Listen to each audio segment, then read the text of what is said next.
Good afternoon and welcome to ICU TV Lunchtime News. Looking at the stories making headlines. Chainda opens community school, gets first ever Waterborne toilets through CDF. Government engages stakeholders to protect economic benefits for Zambians. Syakalima welcomes new pupils at Kamwala Secondary School. In international news, Iran protests enter third week as death toll rises and tensions grow. In sports news, Copper Princesses to face Rwanda in World Cup qualifiers.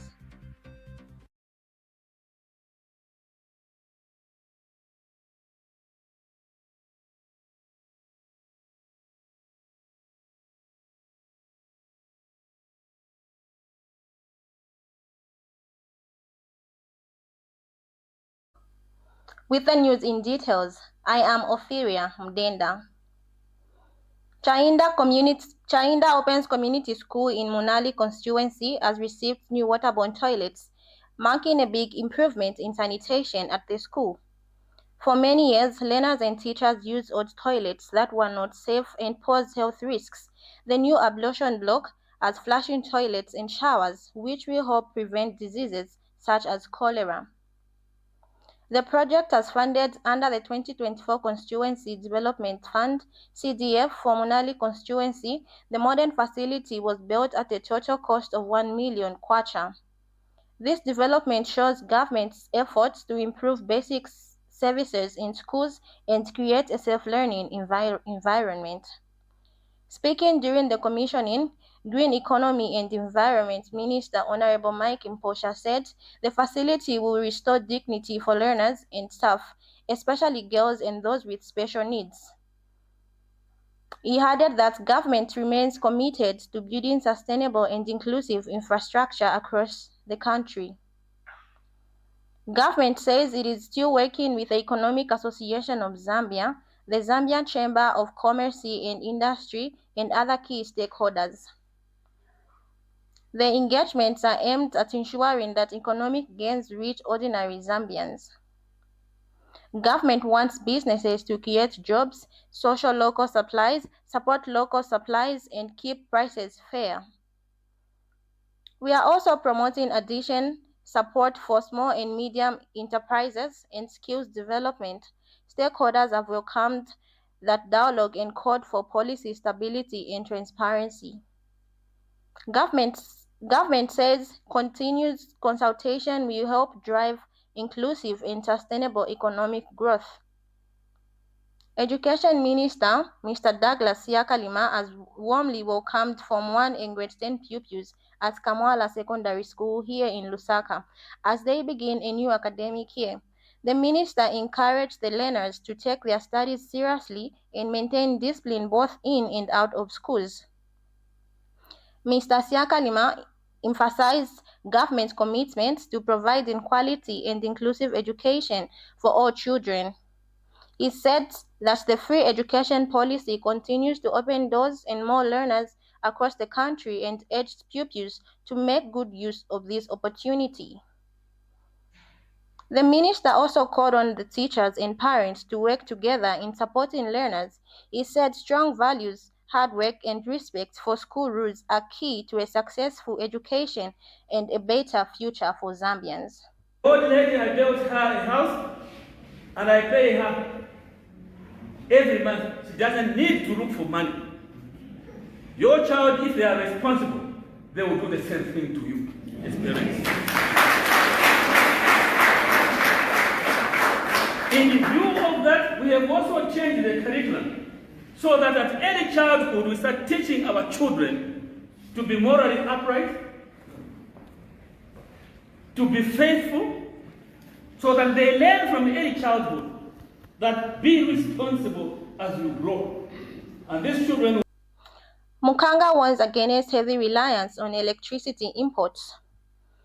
Former Energy Minister Yamfua Mukanga has raised concerns about the long-term sustainability of Zambia's power supply, warning that depending heavily on electricity imports is not a lasting solution. He said imports may help in the short term but expose the country to high costs, supply and distribution, and regional power shortages.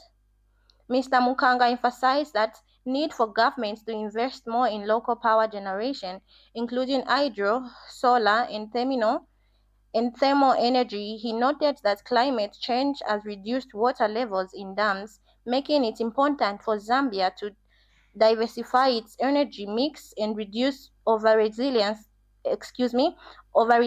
on hydropower.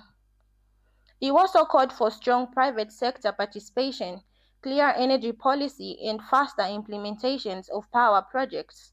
Mr. Mukanga said a stable and reliable power supply is key to supporting industrial growth, job creation, and economic development in the country.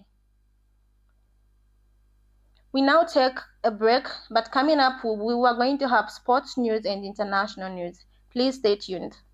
Welcome to the Zambia Research and Development Center, an institution dedicated to national development through capacity building and community development. Established in 2007 by a group of professionals and lecturers, ZRDC has since become a hub of research and innovation in the country.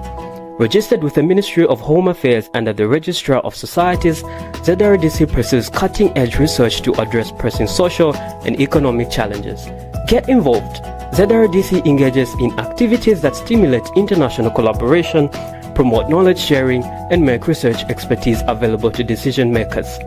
Our mission at ZRDC is to foster innovation and capacity building for national development.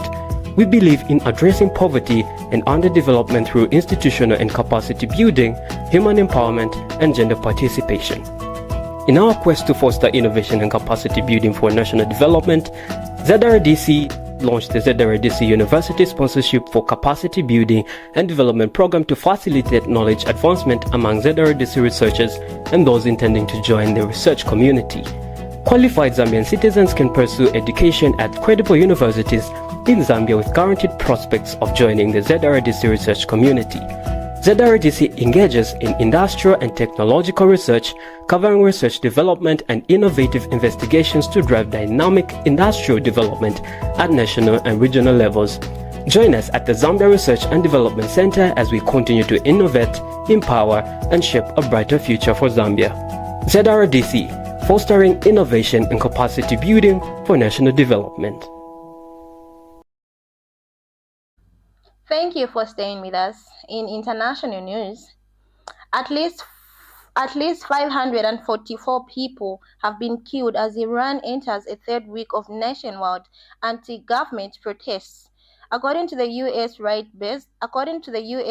Right Group, authorities have also imposed a communication blackout that has now lasted more than 84 hours, making it difficult to get information out of the country.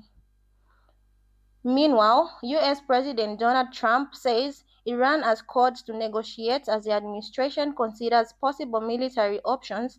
In response, Iran's parliamentary speaker warned that if the United States intervenes militarily, American military and commercial bases will be considered legitimate targets for retaliation. Protests linked to the Iran crisis have also spread outside the country. Los Angeles, one person was detained after driving a truck into a crowd of protesters. In Tehran, Iranian authorities summoned the British ambassador after a protester in London tore down the Iranian flag at the country's embassy.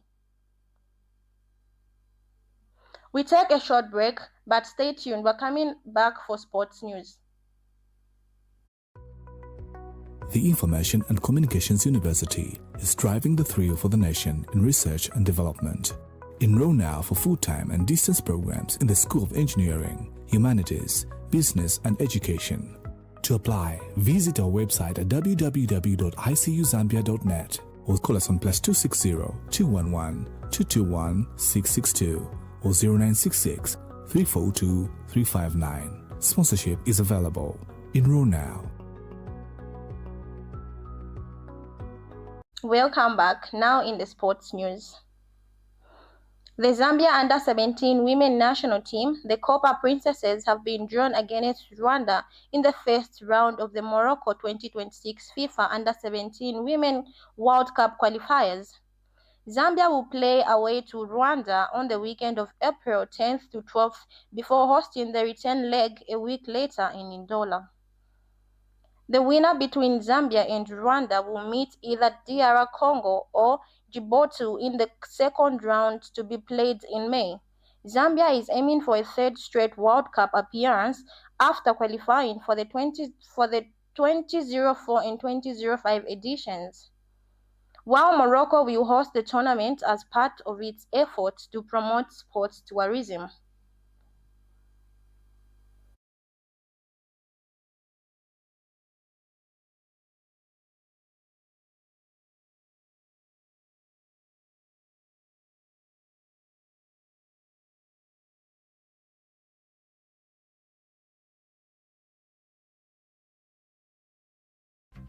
That sports item brings us to the end of the lunchtime news. Now, before we go, let's take a quick recap about the stories making headlines. Chainda opens community schools, gets first ever waterborne toilets through CDF. Government engages stakeholders to protect economic benefits for Zambians. Syakalima welcomes new pupils at Kamwala Secondary School. In international news, Iran protests enter third week as death toll rises and tensions grow. In sports news, Copper Princesses to face Rwanda in World Cup qualifiers. Thank you so much for watching. Please stay tuned for our main news at 20 hours.